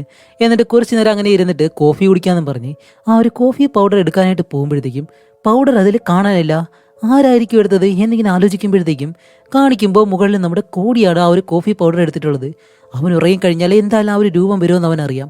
അതുകൊണ്ട് ഉറങ്ങാതിരിക്കാൻ വേണ്ടി കോഫിയെല്ലാം കുടിക്കാൻ വേണ്ടിയിട്ടാണ് അവൻ അതും എടുത്തുകൊണ്ട് പോയിട്ടുള്ളത്. അങ്ങനെ ഒരുപാട് നേരം അങ്ങനെ ഇരുന്നിട്ട് ഇനിയിപ്പോൾ എന്ത് ചെയ്യുമെന്ന് ആലോചിച്ചിട്ട് പെട്ടെന്ന് അവൻ്റെ ആ ഒരു ബുക്ക് ഉണ്ടല്ലോ, ബട്ടർഫ്ലൈസിൻ്റെ ആ ഒരു ബുക്ക് എടുത്ത് ആ പുതപ്പ് മൂടി വെച്ചിട്ട് ഇരുന്ന് ഇങ്ങനെ വായിക്കാണ്. അങ്ങനെ വായിക്കുന്ന സമയത്താണ് വെളിയിൽ ഡോർ തുറക്കുന്ന ശബ്ദം. പുതപ്പ് മാറ്റിയിട്ട് ഇവിടെ ആരെങ്കിലും ഉണ്ടോ എന്നെല്ലാം ചോദിച്ച് പെട്ടെന്ന് അവിടെ ഇങ്ങനെ നോക്കിയിട്ട് കട്ടിലിനടിയിലേക്ക് ഇങ്ങനെ കുനിഞ്ഞെല്ലാം നോക്കുന്നുണ്ട്. പക്ഷെ അവിടെ ഒന്നും ആരെയും ഇങ്ങനെ കാണാനില്ല. എന്നിട്ട് പെട്ടെന്ന് എഴുന്നേറ്റ് കട്ടിലേക്ക് വന്നിരിക്കുമ്പോഴത്തേക്കും ഇതുപോലൊരു ശബ്ദം. എന്നിട്ട് നമ്മുടെ കോഴിയോട് പറയും, ഉറങ്ങരുത് ഉറങ്ങരുത് എന്നിങ്ങനെ പറയുന്നതും കോടി പേടിച്ച് താഴേക്ക് വന്ന് വീഴുന്നതും കട്ടിലിനടിയിൽ നിന്ന് ആ ഒരു രൂപം വന്നിട്ട് കോടിയെ വലിച്ച് അകത്തേക്ക് എടുത്തുകൊണ്ട് പോകാനായിട്ട് ശ്രമിക്കുകയാണ്. എന്നിട്ട് ഉറങ്ങരുത് ഉറങ്ങരുത് എന്നിങ്ങനെ പറയുകയും ചെയ്യുന്നുണ്ട്. അതേസമയം ഇവിടെ താഴെ നമ്മുടെ ജെസ്സിയുടെ മുന്നിൽ അവളുടെ യഥാർത്ഥ മകൻ വന്നിട്ട് അവളുടെ മകൻ ഇപ്പോൾ പ്രത്യക്ഷപ്പെട്ടിട്ട് അവളോടും ഇതേ കാര്യം തന്നെയാണ് പറയുന്നത്, ഉറങ്ങരുത് ഉറങ്ങരുത് എന്നിങ്ങനെ പറയുന്നതും ഞാൻ ഉറങ്ങില്ല എന്നെല്ലാം പറഞ്ഞിട്ട് ഈ ഒരു ചെറുക്കനും ഇവിടെ കിടന്നിങ്ങനെ നിലവിളിക്കുകയാണ്. എന്നിട്ട് ആ ഒരു പയ്യൻ പെട്ടെന്ന് മറിഞ്ഞു പോകുന്നതും അപ്പോഴാണ് ജെസ്സിക്ക് മുകളിൽ നിന്ന് ശബ്ദം കേൾക്കുന്നത്. നമ്മുടെ കോടി കരയുന്ന. അങ്ങനെ കോടിയുടെ അടുത്തേക്ക് കൂടി ചെല്ലുമ്പോഴത്തേക്കും താഴെ ഈ ഒരു പയ്യൻ പറഞ്ഞതുപോലെ തന്നെ കോടി അവിടെ കിടന്ന് പേടിച്ചിട്ട് ഞാൻ ഉറങ്ങുന്നില്ല എന്നിങ്ങനെ പറഞ്ഞുകൊണ്ടേയിരിക്കുകയാണ്. അങ്ങനെ ജെസ്സി ആണെങ്കിലും കോടിയെ ഒരു വിധത്തിൽ പറഞ്ഞ് സമാധാനപ്പെടുത്തി അവിടെ കിടത്തി ഉറക്കിയിട്ട് അവൾ അവിടെ നിന്ന് പോകുന്നതും അടുത്ത ദിവസം രാവിലെ കാണിക്കുമ്പോഴത്തേക്കാണ് കോടി എഴുന്നേറ്റിട്ട് മാർക്കിനോട് പറയുന്നത് ഇന്നൊരിക്കലും ഞാൻ സ്കൂളിലേക്ക് പോകത്തില്ലെന്ന്. അവന് നല്ല പേടിയുണ്ടല്ലോ, അതുകൊണ്ടാണ് പോകാത്തത്. അപ്പോഴേക്കും മാർക്ക് പറയും, ശരി നീ സ്കൂളിലേക്ക് പോകണ്ട, നമുക്കൊരു ഷോപ്പിങ്ങിന് പോയാലോ എന്നും പറഞ്ഞിട്ട് നമ്മുടെ കോടിയെയും കൂട്ടിയിട്ട് ഇവർ രണ്ടുപേരും ഷോപ്പിങ്ങിനായിട്ട് പോവാണ്. അതേസമയം നമ്മുടെ ജെസ്സിയെ കാണിക്കുമ്പോൾ അവൾ ഇപ്പോൾ ഒരു ഡോക്ടറിന്റെ അടുത്തേക്ക് ചെന്നിട്ട് തന്റെ മകൻ ഉറങ്ങുന്നില്ല, ഉറങ്ങാൻ വേണ്ടിയിട്ട് എന്തെങ്കിലും മരുന്നുണ്ടോ എന്നിങ്ങനെ ചോദിക്കുന്നതും ആ ഒരു ഡോക്ടറാണെങ്കിലും കോടിക്ക് വേണ്ടിയിട്ട് ഒരു മരുന്ന് അവളുടെ കയ്യിൽ കൊടുക്കുകയും ചെയ്യുന്നു. ഇവളിപ്പോൾ ഇങ്ങനെ ചെയ്യാൻ കാരണം എന്താണെന്ന് വെച്ചാൽ കോടി നല്ലതുപോലെ ഉറങ്ങിക്കഴിഞ്ഞാലേ അവൾക്ക് അവളുടെ മകനെ കാണാൻ കഴിയത്തുള്ളൂ. അതിനു വേണ്ടിയിട്ടാണ് അവൾ അങ്ങനെ ചെയ്യുന്നത്. അതേസമയം ഇവിടെ നമ്മുടെ മാർക്കിനെ കോടിനെ കാണിക്കുമ്പോൾ ഇവർ ഷോപ്പിംഗ് എല്ലാം കഴിഞ്ഞിട്ട് വീട്ടിലേക്ക് വരുന്ന സമയത്താണ് വീടിന് വെളിയിൽ പോലീസ് നിൽക്കുന്നു. എന്തിനാണെന്ന് വെച്ചാൽ നമ്മുടെ കോടിയോട് ചോദ്യങ്ങളൊക്കെ ചോദിക്കാൻ വേണ്ടിയിട്ട്. അങ്ങനെ അവനോട് കാര്യങ്ങളെല്ലാം തിരക്കി അവരവിടെ നിന്ന് പോകുന്നതും മാർക്കും കോടിയും നമ്മുടെ കോടിക്ക് വേണ്ടി വാങ്ങിയിട്ട് വന്ന ഒരു കാർ ബെഡുണ്ട് അതിങ്ങനെ ശരിയായിക്കൊണ്ടിരിക്കുകയാണ്. അപ്പോഴേക്കും നമ്മുടെ കോടിക്കാണെങ്കിൽ അത്രയും സന്തോഷം. അതേസമയം വെളിയിൽ പോയിട്ട് ഇവിടേക്ക് വരുന്ന ജെസ്സി ഇവർ കിച്ചണിൽ നിൽക്കുന്ന സമയത്താണ് മാർക്ക് ഇവിടേക്ക് പോലീസ് വന്ന ആ ഒരു കാര്യം ജെസ്സിയോട് പറയുന്നതും കോടി എന്ത് വിചാരിച്ചെന്നറിയത്തില്ല. പെട്ടെന്ന് ഇവരോട് ചോദിക്കും, അല്ല നിങ്ങളുടെ മകൻ എങ്ങനെയാണ് മരിച്ചത് അറിയാൻ വേണ്ടിയിട്ട് ചോദിച്ചതാണ് എന്നിങ്ങനെ പറയുന്നതും മാർക്കിനും ജെസ്സിക്കും എന്തോ പെട്ടെന്ന് ഫീലായിട്ട് അവർ പറയും, ഇല്ല ഇതിനെപ്പറ്റി ഇപ്പോൾ എന്തായാലും സംസാരിക്കാൻ കഴിയത്തില്ല, റൂമിലേക്ക് പോയിക്കോന്നും പറഞ്ഞിട്ട് അവനെ അവിടെ നിന്ന് പറഞ്ഞുവിടുകയാണ്. അങ്ങനെ അത് കഴിഞ്ഞിട്ട് ജെസ്സിയെ കാണിക്കുമ്പോഴത്തേക്കും ആ ഡോക്ടറിന്റെ കയ്യിൽ നിന്ന് വാങ്ങിക്കൊണ്ടുവന്ന മരുന്നുണ്ടല്ലോ അത് ഡയറക്റ്റ് ആയിട്ട് നമ്മുടെ കോടിക്ക് കൊടുക്കാതെ അവന് കൊടുക്കാൻ പോകുന്ന പാലിൽ കലക്കിയിട്ട് ഈ ഒരു കാര്യം സത്യം പറഞ്ഞാൽ മാർക്കിന് അറിയത്തില്ല. എന്നിട്ട് നേരെ കോടിയുടെ റൂമിലേക്ക് ചെല്ലുമ്പോഴത്തേക്കാണ് അവിടെ നമ്മുടെ മാർക്കും കോടിയും നിന്നിട്ട് കോടിക്ക് ഇഷ്ടപ്പെട്ട ഒരു കളറ് അത് ചുമരിൽ ഇങ്ങനെ പെയിന്റ് ചെയ്തുകൊണ്ടിരിക്കുന്നു. അപ്പോൾ ജെസ്സി ആണെങ്കിലും പതിയെ ഇവരുടെ അടുത്തേക്ക് വന്നിട്ട് സ്നാക്സും പാലും ഇവർക്ക് രണ്ടുപേർക്കായിട്ട് കൊടുക്കുമ്പോഴത്തേക്കും നമ്മുടെ കോടിക്കാണെങ്കിൽ ആ ഒരു മരുന്ന് കലക്കിയ പാലും അങ്ങനെ കൊടുക്കുകയും ചെയ്യുന്നു. കോടിയാണെങ്കിലും ഇതൊന്നും അറിയാതെ ആ ഒരു പാലം കുടിച്ചിട്ട് എപ്പോഴും പോലെ നമ്മുടെ മാർക്ക് കോടിയെ ഉറക്കി കിടത്തിയിട്ട് തിരിച്ച് ഹാളിലേക്ക് വന്നിരുന്ന് കുറച്ചു നേരം സംസാരിച്ചിട്ട് ഉറങ്ങാൻ പോവാന്നും പറഞ്ഞിട്ട് അവിടെ നിന്ന് എഴുന്നേറ്റ് പോകാനായിട്ട് വരുമ്പോൾ ഇവരുടെ മകൻ സീൻ വീണ്ടും ഇവരുടെ മുന്നിൽ ഇങ്ങനെ പ്രത്യക്ഷപ്പെടുകയാണ്. അതുമല്ല അവന്റെ മുന്നിലാണെങ്കിൽ ഇപ്പോൾ ഒരു കറുത്ത ഗിഫ്റ്റ് ബോക്സ് ഉണ്ട്. അപ്പോഴേക്കും ജെസ്സി ആണെങ്കിലും പതിയെ സീനിന്റെ അടുത്തേക്ക് വന്നിട്ട് എന്താ നീ ഇവിടെ തന്നെ നിൽക്കുന്നേ എന്നിങ്ങനെ ചോദിക്കുന്നതും അവന്റെ മുഖം പതിയെ ഇങ്ങനെ മാറാൻ തുടങ്ങും. എന്നിട്ട് പെട്ടെന്ന് വാ തുറന്ന് എന്തോ ഒരു പച്ച ദ്രാവകം അതിങ്ങനെ അവളുടെ മുഖത്തേക്ക് ഛർദ്ദിച്ചു കൊടുക്കുകയാണ്. അതുമല്ലാതെ കാണിക്കുമ്പോഴത്തേക്കും അവന്റെ കണ്ണാണെങ്കിൽ വെള്ള നിറത്തിൽ മാറുന്നു. വായിനുള്ളിൽ നിന്നും കറുത്ത പ്രാണിയെല്ലാം വെളിയിലേക്ക് വരുന്നു. അതേസമയം തന്നെ അവന്റെ മുന്നിലുള്ള ആ ഒരു കറുത്ത ഗിഫ്റ്റ് ബോക്സ് ഉണ്ടല്ലോ അതിങ്ങനെ പതിയെ തുറക്കുന്നതും ഇതെല്ലാം കണ്ട് നമ്മുടെ മാർക്കിന് മനസ്സിലായി കോടി ഉറങ്ങുന്നത് കൊണ്ടാണ് ഈ ഒരു കാര്യമെല്ലാം സംഭവിക്കുന്നത്. അവൻ എന്തോ ദുസ്വപ്നം കാണുന്നുണ്ട്. അങ്ങനെ മാർക്ക് നേരെ കോടിയുടെ റൂമിലേക്ക് ചെന്ന് അവനെ എഴുന്നേൽപ്പിക്കാനായിട്ട് ശ്രമിക്കുന്നതും ഇവിടെ താഴെ കാണിക്കുമ്പോഴത്തേക്കും ആ ഒരു ഗിഫ്റ്റ് ബോക്സിൽ നിന്നും കാൻകർ മാൻ എന്ന് പറഞ്ഞിട്ട് ആ ഒരു രൂപം ഉണ്ടല്ലോ അതിപ്പോ പതിയെ ഇറങ്ങി ഇങ്ങനെ വരുന്നു. അങ്ങനെ ഇതും കൂടി കണ്ട് പേടിച്ച് നമ്മുടെ ജെസ്സി നേരെ കോടിയുടെ റൂമിലേക്ക് ചെന്ന് നോക്കുമ്പോഴത്തേക്കും മാർക്ക് കോടിയെ എഴുന്നേൽപ്പിക്കാനായിട്ട് ശ്രമിക്കുകയാണ്. പക്ഷേ കോടിയാണെങ്കിൽ ആ മരുന്ന് കഴിച്ചത് കൊണ്ട് തന്നെ പെട്ടെന്ന് എഴുന്നേൽക്കുന്നില്ല. അപ്പോഴേക്കും ജെസ്സി വന്നിട്ട് മാർക്കിനോട് പറയും, മാർക്ക് അവ എഴുന്നേൽക്കേണ്ട കുറച്ച് സമയമെടുക്കും എന്നിങ്ങനെ പറയുന്നതും താഴെ നിന്ന് ആ ഒരു രൂപം ഇപ്പോൾ കോടിയുടെ റൂമിലേക്ക് നടന്നു വരികയാണ്. അപ്പോഴേക്കും മാർക്കാണെങ്കിൽ കോടി എഴുന്നേൽപ്പിക്കാനായിട്ട് പല കാര്യങ്ങളും ചെയ്യുന്നുണ്ട്. എന്നിട്ട് കോടിയുടെ മുഖത്തേക്ക് ഒരു അടിയടിക്കുന്നതും കോടി പെട്ടെന്ന് കണ്ണു തുറക്കുന്നതും നടന്നു വരുന്ന ആ ഒരു രൂപമാണെങ്കിൽ പെട്ടെന്ന് മാഞ്ഞു പോകുന്നു. എന്നിട്ട് അവൻ വീണ്ടും ഉറക്കത്തിലേക്ക് പോകുമ്പോൾ അത് വീണ്ടും തെളിഞ്ഞു വരികയാണ്. എന്നിട്ട് അവൻ വീണ്ടും കണ്ണു തുറക്കുമ്പോഴത്തേക്കും അത് മാഞ്ഞു പോകുന്നു. ഇതേപോലെ ഇങ്ങനെ സംഭവിക്കുകയാണ്. അപ്പോഴേക്കും ഇവർക്ക് മനസ്സിലായി കോടിയുടെ റൂമിലേക്കാണ് ആ ഒരു രൂപം നടന്നു വരുന്നതെന്ന്. അതുകൊണ്ട് ജെസ്സി പെട്ടെന്ന് ആ ഒരു റൂമിന്റെ ഡോർ ഇങ്ങനെ അടയ്ക്കുന്നതും മാർക്കും വന്നിട്ട് സഹായിക്കുകയാണ്. എന്നിട്ട് രണ്ടുപേരും ആ ഒരു ഡോറിൽ പിടിച്ചിങ്ങനെ നിൽക്കുമ്പോഴത്തേക്കും ആ ഒരു രൂപം പെട്ടെന്ന് ഇവരെ ചവിട്ടിക്കളഞ്ഞ് അകത്തേ കയറി വരികയാണ്. പക്ഷെ കോടിയെ കൊണ്ടാണെങ്കിൽ ഇപ്പോഴൊന്നും എഴുന്നേൽക്കാനും കഴിയത്തില്ല. അങ്ങനെ മാർക്ക് ഓടി വന്നിട്ട് ആ ഒരു രൂപത്തെ ഇങ്ങനെ തടയാണ്ട് ശ്രമിക്കുന്നതും ആ ഒരു രൂപം ഇപ്പോൾ ഒരു കാര്യം ചെയ്യുന്നുണ്ട്. നമ്മുടെ മാർക്കിനെ അങ്ങനെ കെട്ടിപ്പിടിച്ചിട്ട് അവനെ പതിയെ അതിന്റെ ഉള്ളിലേക്ക് ഇങ്ങനെ കയറ്റിക്കൊണ്ടുപോകുന്നു. ഇപ്പോൾ നമ്മുടെ മാർക്കിനെ പൂർണ്ണമായിട്ട് കാണാൻ പോലും കഴിയുന്നില്ല. അതേസമയം നമ്മുടെ ജെസ്സി അതിന്റെ അടുത്തേക്ക് ചെല്ലുമ്പോഴത്തേക്കും ആ ഒരു രൂപം ജെസ്സിയെ അടിച്ച് ദൂരേക്ക് കളയുന്നതും ജെസ്സിയുടെ ബോധം പോയി. ആ ഒരു സമയം കൊണ്ട് കോടി എന്തായാലും കണ്ണു തുറന്നിട്ട് ഇതെല്ലാം കണ്ട് പെട്ടെന്ന് ഫോൺ എടുത്തിട്ട് പോലീസിലേക്ക് ഇങ്ങനെ വിളിക്കുകയാണ്. അപ്പോൾ കോടി കണ്ണു തുറക്കുന്നതും ഈ ഒരു രൂപത്തെയും കാണാനില്ല കേട്ടോ. അങ്ങനെ ജെസ്സി കണ്ണു തുറന്ന് നോക്കുന്നതും അവൻ ഫോൺ വിളിക്കുന്ന കാര്യമാണ് അവൾ കാണുന്നത്. അങ്ങനെ കുറച്ച് കഴിയുമ്പോഴത്തേക്കും അവിടേക്ക് പോലീസ് എല്ലാം വന്നിട്ട് നമ്മുടെ ജെസ്സിയെ ചോദ്യം ചെയ്യണമെന്നുള്ള രീതിയിൽ കോടിയെ അവിടെ നിന്ന് ഇങ്ങനെ കൊണ്ടുപോവാണ്. അപ്പോഴാണ് ജെസ്സിക്ക് കാര്യം മനസ്സിലാവുന്നത്. സത്യം പറഞ്ഞാൽ ഇവർ കോടിയെ തന്നെയാണ് അവിടെ നിന്ന് പിടിച്ചുകൊണ്ട് പോകുന്നതെന്ന്. അങ്ങനെ ജെസ്സി ഒരുപാട് കാര്യം അവരോട് പറയുന്നുണ്ട്. എന്നിരുന്നാലും അവരവനെ വിടുന്നില്ല, അവരവനെ കൊണ്ടുപോവാണ്. അങ്ങനെ അടുത്ത ദിവസം തന്നെ നമ്മുടെ ജെസ്സി നേരെ ആ ഒരു ഓർഫണേജിലേക്ക് നറ്റാലി എന്ന് പറഞ്ഞ ആ ഒരു നടത്തിപ്പുകാരി ഉണ്ടല്ലോ അവളെ കാണാനായിട്ട് ചെല്ലുകയാണ്. എന്നിട്ട് അവളോട് ചെന്ന് ഈ ഒരു കാര്യം പറയുമ്പോഴത്തേക്കും നറ്റാലിക്ക് എന്തായാലും ഇത് പുതുതായിട്ടുള്ള കാര്യമല്ല, കാരണം ഇതിന് മുന്നേയുള്ള ഫാമിലിയിലും ഇതുപോലെ തന്നെയാണ് സംഭവിച്ചിട്ടുള്ളത്. അപ്പോഴേക്കും ജെസ്സി പെട്ടെന്ന് നറ്റാലിയോട് ചോദിക്കും, കോടി കാണുന്ന ആ ഒരു സ്വപ്നത്തെ പറ്റി എന്തുകൊണ്ടാണ് നിങ്ങൾ എന്നോട് പറയാതിരുന്നത് എന്നിങ്ങനെ ചോദിക്കുമ്പോഴത്തേക്കാണ് നറ്റാലിക്ക് നല്ല ദേഷ്യം വരുന്നുണ്ട്. പക്ഷെ അവൾ അധികം ഒന്നും സംസാരിക്കാതെ ജെസ്സിയെ അവിടെ നിന്ന് സംസാരിച്ച് പറഞ്ഞു വിടുകയാണ് ചെയ്യുന്നത്. പക്ഷെ അങ്ങനെ നമ്മുടെ ജെസ്സി തിരിച്ചു വരുന്ന സമയത്താണ് കോടിയുടെ പ്രധാനപ്പെട്ട ഒരു ഫയലുണ്ട് അതും എടുത്തുകൊണ്ടാണ് അവിടെ നിന്ന് വരുന്നത്. എന്നിട്ട് തിരിച്ചു വരുന്ന വഴിക്ക് തന്നെ കാറിലിരുന്നിട്ട് ആ ഒരു ഫയൽ തുറന്ന് കോടിയെ പറ്റി ഇങ്ങനെ അന്വേഷിക്കുമ്പോഴത്തേക്കും കോടിയെ ഇതിനു മുന്നേ കൊണ്ടുപോയ ആ ഒരു പാരൻസ് ഉണ്ടല്ലോ അവരെ പോയി കാണാമെന്ന് പറഞ്ഞിട്ട് അതിലൊരാളെ ഇങ്ങനെ പോയി കാണുമ്പോഴത്തേക്കാണ് ഇയാളെയാണ് നമ്മൾ സ്റ്റാർട്ടിങ് സീനിൽ കാണുന്നത്. ഇയാളാണ് കോടിയെ കൊല്ലാൻ വേണ്ടിയിട്ട് ആ ഒരു തോക്കും കൊണ്ട് ഇങ്ങനെ നിൽക്കുന്നത്. അതുപോലെ ഇയാൾ ഇപ്പോൾ ഉള്ളത് ഒരു മാനസികാരോഗ്യ കേന്ദ്രത്തിലാണ്. അങ്ങനെ ജെസ്സി വന്നിട്ട് അയാളോട് പറയും, ഇപ്പോൾ കോടിയെ എടുത്ത് വളർത്തുന്നത് ഞങ്ങളാണ് എന്നിങ്ങനെ പറയുന്നതും അയാൾ പെട്ടെന്ന് പേടിച്ചിട്ട് അയാൾക്ക് കാര്യങ്ങൾ മനസ്സിലായി. അതുമല്ല ജെസ്സിയുടെ വീട്ടിൽ എന്തൊക്കെ കാര്യങ്ങളാണോ സംഭവിച്ചത് അതേ കാര്യങ്ങൾ തന്നെയാണ് ഇവരുടെ വീട്ടിൽ സംഭവിച്ചിട്ടുള്ളത്. എന്താണെന്ന് വെച്ചാൽ ഇവരുടെ ജീവിതവും ഇതേപോലെ ആ ഒരു ബട്ടർഫ്ലൈസ് എല്ലാം വന്നിട്ട് നല്ല സന്തോഷമായിട്ടാണ് പോയിക്കൊണ്ടിരുന്നത്. പക്ഷെ കുറെ കഴിയുമ്പോഴത്തേക്കും അയാളുടെ ഭാര്യയ്ക്ക് എന്തോ ഒരു അസുഖം വന്നിട്ട് അവിടെ നിന്നാണ് എല്ലാം സ്റ്റാർട്ട് ചെയ്യുന്നത്. കോടിക്ക് ഇതെല്ലാം കണ്ട് ആകെ വിഷമമായിട്ട് പിന്നീട് അവൻ കിടന്ന് ഉറങ്ങുന്ന സമയത്ത് ആ ഒരു രൂപം ഉണ്ടല്ലോ അത് ആ ഒരു സ്ത്രീയുടെ അടുത്തേക്ക് വന്നിട്ട് അവരെയും നമ്മുടെ മാർക്കിനെ എങ്ങനെയാണോ കൊണ്ടുപോയത് അതേപോലെ തന്നെ അവിടെ നിന്ന് കൊണ്ടുപോവാണ് ചെയ്യുന്നത്. അതിനുശേഷമാണ് അയാൾ കോടിക്കാണ് എന്തോ പ്രശ്നമുണ്ടെന്ന് മനസ്സിലാക്കി കോടിയെ കൊല്ലാനായിട്ട് ശ്രമിക്കുന്നത്. പോലീസിനോട് പറഞ്ഞിട്ടും ഒരു കാര്യമില്ലായിരുന്നു. കാരണം പോലീസുകാർ പറയുന്നത് ഇയാൾ തന്നെയാണ് അയാളുടെ ഭാര്യയെ കൊന്നെന്ന് പറഞ്ഞിട്ടാണ് ഇയാളെ പിടിച്ച് അയാൾക്ക് മാനസികമായിട്ട് എന്തോ പ്രശ്നമുണ്ടെന്ന് പറഞ്ഞിട്ട് ഇവിടെ കൊണ്ടിട്ടിട്ടുള്ളത്.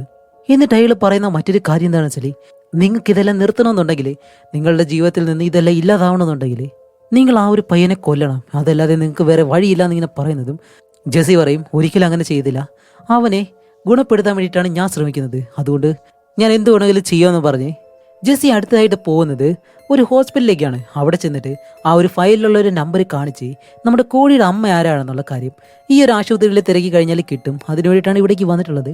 അങ്ങനെ അവിടെ ആ ഒരു നമ്പർ കൊടുക്കുന്നതും കോടിയുടെ അമ്മ ആരാണെന്നുള്ള കാര്യം ഇപ്പോൾ ഇവിടെ വെച്ചിട്ടാണ് ജെസ്സിക്ക് മനസ്സിലാവുന്നത്. അതുമല്ലാതെ ആ ഒരു ഹോസ്പിറ്റലിൽ നിന്ന് തന്നെ ഒരു ബോക്സ് ജെസ്സിക്ക് ഇങ്ങനെ കൊടുക്കുന്നു. അങ്ങനെ ആ ഒരു ബോക്സ് വീട്ടിലേക്ക് കൊണ്ടുവന്ന് തുറന്ന് നോക്കുമ്പോഴത്തേക്കും അതിനകത്ത് ഒരു ബട്ടർഫ്ലൈ പില്ലോയും അതേപോലെ തന്നെ ഒരു ഷൂസ് പിന്നെ ഒരു ഡയറിയും ഇത് മൂന്ന് കിട്ടുന്നുണ്ട്. അങ്ങനെ ആ ഒരു ഡയറി വായിക്കുന്നതും കോടിയുടെ അമ്മയെ പറ്റി കുറച്ചുകൂടി കാര്യങ്ങൾ മനസ്സിലാവുമ്പോഴത്തേക്കും ജെസ്സി അന്ന് രാത്രി തന്നെ ഒട്ടും താമസിപ്പിക്കേണ്ടെന്ന് പറഞ്ഞിട്ട് നേരെ ആ ഒരു ഓർഫണേജിലേക്ക് പോവാണ്. അങ്ങനെ അതിനകത്തേക്ക് ചെല്ലുമ്പോഴത്തേക്കാണ് അവൾക്കൊരു ഷോക്കായിട്ടുള്ള കാര്യം. അതിനകത്ത് മുഴുവനായിട്ടും ബട്ടർഫ്ലൈസ് ഇങ്ങനെ പറക്കുകയാണ്. അതുമല്ലാതെ അവിടെയുള്ള പലരെയും ഈ ചുമരിലെ 8 കാലി ഇരയെ പിടിച്ച് എങ്ങനെ ആ ഒരു വലയ്ക്കുള്ളിൽ വെക്കും അതുപോലെ ഓരോ മനുഷ്യരെയും അതിനകത്ത് ഇങ്ങനെ വെച്ചേക്കുന്നു. അങ്ങനെ ജെസ്സി ആണെങ്കിലും അവിടെ നിന്ന് നടന്ന് മുകളിലേക്ക് ചെന്നിട്ട് ഒരു റൂമിനകത്തേക്ക് ചെന്ന് നോക്കുമ്പോഴത്തേക്കും അതിനകത്ത് ഒരു ബാത്ത് ഡബിരിപ്പുണ്ട്. അതിനുള്ളിലാണെങ്കിലേ അവളുടെ മകൻ എങ്ങനെയാണോ മരിച്ചത് ആ ഒരു കാഴ്ച ഇപ്പോൾ അവൾക്ക് നേരിട്ട് കാണാൻ കഴിയുന്നു. പക്ഷെ ഇതെല്ലാം കാണുമ്പോൾ തന്നെ നമ്മുടെ ജെസ്സി പറയുന്നുണ്ട് ഇതൊന്നും ഒരിക്കലും സത്യമല്ല എന്നവൾ മനസ്സിലാക്കി അവിടെ നിന്ന് നേരെ അടുത്ത റൂമിലേക്ക് ചെല്ലുമ്പോഴത്തേക്കും ആ ഒരു റൂമിൽ നമ്മുടെ കോടി ഇരിപ്പുണ്ട്. അതേസമയം കോടിയുടെ അടുത്തേക്ക് ജെസ്സിയെ പോലെ തന്നെ കണ്ണൊന്നുമില്ലാത്തൊരു രൂപം അവന്റെ അടുത്തേക്ക് നടന്നു വന്ന് നമ്മുടെ കോടിയെ പതിയെ തൊട്ട് ജെസ്സിയുടെ മകനെ പോലെ ആക്കി ഇങ്ങനെ മാറ്റുകയാണ്. അതേസമയം തന്നെ നമ്മുടെ മാർക്കാണെങ്കിലും അതേപോലെ തന്നെ ഈ ഒരു റൂമിലേക്ക് വരുന്നതും ഇവരെല്ലാം കണ്ട് പേടിച്ച് ആ ഒരു റൂം ക്ലോസ് ചെയ്തിട്ട് അവിടെ നിന്ന് മറ്റൊരിടത്തേക്ക് പോകുമ്പോഴത്തേക്കാണ് ഒരുപാട് ബട്ടർഫ്ലൈസ് അവിടെ ഇങ്ങനെ പറക്കുന്നു. അപ്പോൾ ജെസ്സിക്ക് അറിയാം ബട്ടർഫ്ലൈസ് ഒരുപാടായിട്ട് വന്നു കഴിഞ്ഞാൽ ഇതേപോലെ കറുത്ത ബട്ടർഫ്ലൈസ് ഒരുപാട് വന്നു കഴിഞ്ഞാൽ ആരാണ് അവിടേക്ക് വരുന്നതെന്ന്. അങ്ങനെ കാണിക്കുമ്പോഴത്തേക്കും ആഹാ അവൾ പ്രതീക്ഷിച്ചതുപോലെ തന്നെ ആ ഒരു രൂപം ഇപ്പൊ അവളുടെ മുന്നിൽ വന്നിങ്ങനെ നിൽക്കാണ്. എന്നിട്ട് ജെസ്സി അറ്റാക്ക് ചെയ്യാനായിട്ട് അങ്ങനെ ബഹളം വെച്ച് അവളുടെ അടുത്തേക്ക് ഓടി വരുന്നതും ജെസ്സി പെട്ടെന്ന് ആ ഒരു ബട്ടർഫ്ലൈ പില്ലോ ഉണ്ടല്ലോ അതെടുത്ത് ഇങ്ങനെ കാണിക്കുമ്പോഴത്തേക്കും ഈ ഒരു രൂപം അവിടെ തന്നെ ഇങ്ങനെ നിൽക്കാണ്. നിന്നിട്ട് ആ ഒരു പില്ലോ ഇങ്ങനെ കാണുന്നതും അത് പതിയെ പതിയെ അതിന്റെ ആ ഒരു രീതി തന്നെ മാറി ഒരു പാവത്തെ പോലെ ആയിട്ട് മാറുകയാണ്. അപ്പോഴേക്കും ജെസ്സി ആ ഒരു രൂപത്തെ അങ്ങനെ കെട്ടിപ്പിടിക്കുന്നതും അത് പതിയെ പതിയെ അതിന്റെ രൂപം മാറി മാറി അത് നമ്മുടെ കോടിയായിട്ട് മാറുന്നു.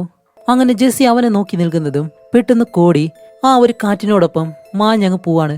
അതേസമയം അവിടെയുള്ള കറുത്ത ബട്ടർഫ്ലൈസ് എല്ലാം ഇപ്പൊ കളറുള്ള ബട്ടർഫ്ലൈസ് ആയിട്ട് മാറി അവിടെ ഇങ്ങനെ പറക്കുന്നതും നമ്മുടെ ജെസ്സി ആണെങ്കിലും കോടിയെ അവിടെ നിന്ന് എടുത്ത് വെളിയിലേക്ക് ഇങ്ങനെ കൊണ്ടുപോവാണ്. അപ്പോഴേക്കും നമ്മുടെ ജെസ്സി കോടിയോട് പറയുന്നുണ്ട് കോടി നീ എല്ലാവരെയും വെറുതെ വിട് എന്നിങ്ങനെ പറയുന്നതും അവിടെ ചുമരല്ലേ ആ ഒരു ചിലന്തി പിടിക്കുന്നത് പോലെ ഇരിക്കുന്ന ആൾക്കാരുണ്ടല്ലോ അവരെല്ലാവരും പതിയെ റിലീസാവുന്നു. അതേസമയം നറ്റാലിയും അതിൽ നിന്ന് റിലീസായിട്ട് നേരെ ജെസ്സിയുടെ അടുത്തേക്ക് വന്നിട്ട് ഹേയ് കോടിയെ നീ എവിടേക്കാ കൊണ്ടുപോകുന്നേ എന്നിങ്ങനെ ചോദിക്കുമ്പോൾ ജെസ്സി പറയും എൻ്റെ മകനെ എൻ്റെ വീട്ടിലല്ലാതെ പിന്നെ ഞാൻ എവിടെയാ കൊണ്ടുപോകേണ്ടത് എന്നും പറഞ്ഞിട്ട് കോടിയെ ജെസ്സിയുടെ വീട്ടിലേക്ക് തന്നെ കൊണ്ടുപോവാണ്. അങ്ങനെ അവിടെ വന്നതിന് ശേഷമാണ് ജെസ്സി നടന്ന എല്ലാ കാര്യങ്ങളും നമ്മുടെ കോടിയോട് ഇപ്പോൾ പറയുന്നത്. സത്യത്തിൽ നിന്റെ അമ്മ ആരാണെന്ന് നിനക്ക് നല്ലതുപോലെ അറിയില്ലെങ്കിലും നിന്റെ അമ്മ വിട്ടിട്ട് പോയ ആ ഒരു കാര്യങ്ങൾ വെച്ച് നിന്റെ അമ്മ ആരാണെന്ന് ഞാൻ കണ്ടുപിടിച്ചിട്ടുണ്ട് എന്ന് പറഞ്ഞിട്ട് ഒരു ഡയറി എടുത്ത് കോടിക്ക് ഇങ്ങനെ കാണിച്ചു കൊടുക്കുകയാണ്. ആ ഒരു ഡയറിയിൽ മുഴുവനായിട്ടും അവൻ്റെ അമ്മ കോടിക്ക് വേണ്ടി എഴുതിയിട്ടുള്ള കാര്യങ്ങളാണുള്ളത്. നീ എൻ്റെ വയറിനുള്ളിൽ വളരാൻ തുടങ്ങിയതിന് ശേഷം വളരെ വ്യത്യസ്തമായിട്ടുള്ള കാര്യങ്ങളാണ് എനിക്ക് ചുറ്റും സംഭവിക്കാൻ തുടങ്ങിയത്. കളറായിട്ടുള്ള ബട്ടർഫ്ലൈസ് എൻ്റെ മുന്നിൽ പ്രത്യക്ഷപ്പെടാൻ തുടങ്ങി. വ്യത്യസ്തമായിട്ടുള്ള പല കാര്യങ്ങളും സംഭവിക്കാൻ തുടങ്ങി. എൻ്റെ ശരീരത്തിൽ വരെ അതിൻ്റെ മാറ്റങ്ങൾ സംഭവിക്കാൻ തുടങ്ങി. അങ്ങനെയെല്ലാം വളരെ സന്തോഷമായിട്ടായിരുന്നു ആ ഒരു ജീവിതം ഞാൻ ജീവിച്ചിരുന്നത്. നീ വന്നു കഴിഞ്ഞാൽ ഞാനും നീയും മാത്രം നമ്മുടെ ലോകത്ത് നല്ല സന്തോഷത്തോടെ ജീവിക്കണം ആ ഒരു കാര്യം സ്വപ്നം കണ്ട് അങ്ങനെ ജീവിക്കുന്ന സമയത്താണ് എനിക്ക് പെട്ടെന്ന് വയ്യാണ്ടായത്. അതിനുശേഷം എന്നതിൽ എഴുതുന്നതും പിന്നീട് കോടിയുടെ അമ്മ ഒരിക്കലും ആ ഒരു ഡയറി എഴുതിയിട്ടില്ല. എന്താണെന്ന് വെച്ചാൽ കോടി ജനിക്കുമ്പോഴത്തേക്കും അവൻ ഇതേപോലൊരു പവർ കിട്ടിക്കൊണ്ടാണ് അവൻ ജനിച്ചത് തന്നെ. അതുമല്ല അവൻ്റെ അമ്മയ്ക്കാണെങ്കിൽ ആ ഒരു അസുഖം ആയതുകൊണ്ട് ഇനി എന്തായാലും അവർ ഈ ലോകത്ത് ജീവിച്ചിരിക്കില്ല എന്നും അവർക്ക് അറിയാമായിരുന്നു. അപ്പോഴേക്കാണ് അതിന് ശേഷമുള്ള കാര്യം ജെസ്സി അവനോട് പറയുന്നത്. നിന്റെ അമ്മയ്ക്ക് അറിയാമായിരുന്നു അധികകാലം നിന്റെ അമ്മയ്ക്ക് ഈ ഒരു ലോകത്ത് ജീവിക്കാൻ കഴിയത്തില്ല എന്ന്. അതുകൊണ്ടാണ് നിന്റെ അമ്മ ആ ഒരു ഓർഫണേജിൽ കൊണ്ടുവിട്ടത്. ഏതെങ്കിലും നല്ലൊരു ഫാമിലി നിന്നെ ദത്തെടുക്കണമെന്ന് അവർ ഒരുപാട് ആഗ്രഹിച്ചിരുന്നു. നിന്റെ അമ്മ ആഗ്രഹിച്ചതുപോലെ തന്നെ നിനക്ക് നല്ലൊരു പേരൻസിന് തന്നെയാണ് കിട്ടിയത്. അതിനുശേഷം തൻ്റെ പയ്യനെ കാണാൻ കഴിയത്തില്ല എന്ന് നിന്റെ അമ്മയ്ക്ക് നല്ലതുപോലെ അറിയാമായിരുന്നു. അതുകൊണ്ട് അവസാനമായിട്ടും നിന്നെ കാണാനായിട്ട് ശ്രമിക്കുന്ന സമയത്ത് നിന്റെ അമ്മ ആ ഒരു അസുഖം കാരണം ഒരു വ്യത്യസ്തമായിട്ടുള്ള രൂപത്തിലായിരുന്നു ഉണ്ടായിരുന്നത്. അന്ന് അവസാനമായിട്ടും നീ നിന്റെ അമ്മയെ കാണുന്ന ആ ഒരു കാര്യങ്ങളാണ് നിന്റെ മനസ്സിൽ ആഴത്തിൽ പതിഞ്ഞിട്ടുള്ളതും നിന്റെ അമ്മയുടെ രൂപം ഒരു പേടിപ്പെടുത്തുന്ന രൂപമായിട്ട് നിന്റെ മനസ്സിനുള്ളിൽ പതിഞ്ഞിട്ടുള്ളതും. ആ ഒരു സമയത്ത് നിന്റെ അമ്മ നിന്നോട് അവസാനമായിട്ട് പറഞ്ഞ കാര്യം എന്താണെന്നറിയോ? ഞാൻ എപ്പോഴും നിന്നോടൊപ്പം തന്നെ ഉണ്ടാവും എന്നുള്ളതാണ്. അങ്ങനെ ഈ ഒരു വാക്കാണ് നിന്റെ മനസ്സിനുള്ളിൽ ഒരുപാട് പതിഞ്ഞ് പിന്നീട് നീയായിട്ട് സൃഷ്ടിച്ച ആ ഒരു ക്യാൻകർമാൻ സത്യത്തിൽ അത് നിന്റെ അമ്മ തന്നെയാണ്. പക്ഷെ കുട്ടിയായിരുന്ന സമയത്ത് നിനക്ക് ഒരിക്കലും അറിയത്തില്ലായിരുന്നു അത് നിന്റെ അമ്മയായിരുന്നത്. അങ്ങനെയാണ് നീ ആ ഒരു രൂപത്തെ പേടിക്കാനും തുടങ്ങിയത്. അതുമല്ല നിന്റെ ജീവിതത്തിൽ നടക്കുന്ന കാര്യങ്ങളെല്ലാം നീ സ്വപ്നമായിട്ട് കാണുകയും ആ ഒരു സ്വപ്നത്തിൽ നീ എന്താണോ കാണുന്നത് അതേപോലെ തന്നെ റിയാലിറ്റിയിൽ നടക്കുകയും ചെയ്യുന്നു. അതുകൊണ്ട് നീ തന്നെ വിചാരിച്ചു കഴിഞ്ഞാൽ മാത്രമേ ഇതെല്ലാം മാറ്റാൻ കഴിയത്തുള്ളൂ എന്നുള്ള മൊത്ത കാര്യവും നമ്മുടെ ജെസ്സി ഇപ്പോൾ കോടിയോട് പറയുന്നതും കോടിക്ക് മനസ്സിലായി കോടി ഇപ്പോൾ സാധാരണ രീതിയിൽ അവൻ്റെ മനസ്സിനുള്ളിൽ അവൻ പേടിക്കുന്ന എല്ലാവരെയും റിലീസ് ചെയ്യാനായിട്ട് ശ്രമിച്ചു കഴിഞ്ഞാൽ അവരെല്ലാവരും തിരിച്ചു വരും. ആ ഒരു കാണാതായിട്ടുള്ള പയ്യൻ, പിന്നെ ആദ്യം അവനെ ദത്തെടുത്തുകൊണ്ട് പോയിട്ടുള്ള ആ ഒരു ഫാമിലിയിലെ ആ ഒരു സ്ത്രീ, പിന്നെ അവസാനമായിട്ട് മാർക്ക്, ഇവരെല്ലാവരും തിരിച്ചു വരും എന്നുള്ള കാര്യം കോടിക്കും കൂടി മനസ്സിലാവുന്നതും കോടി പറയും ഓക്കെ അമ്മ, ഞാൻ അതിന് ശ്രമിക്കാം എന്ന് പറഞ്ഞിട്ട് ജെസ്സിയെ അവൻ്റെ അമ്മയായിട്ട് പൂർണ്ണമായിട്ട് ഇപ്പോൾ സ്വീകരിക്കുകയും ചെയ്യാണ്. അങ്ങനെ ഇവർ രണ്ടുപേരും റൂമിലിരിക്കുമ്പോഴത്തേക്കാണ് കോടി ഉറങ്ങാനായിട്ട് കണ്ണിങ്ങനെ അടയ്ക്കുന്നതും പെട്ടെന്ന് അവൻ്റെ കയ്യിൽ നീല കളറിൽ ആ ഒരു ബട്ടർഫ്ലൈ വരുന്നു.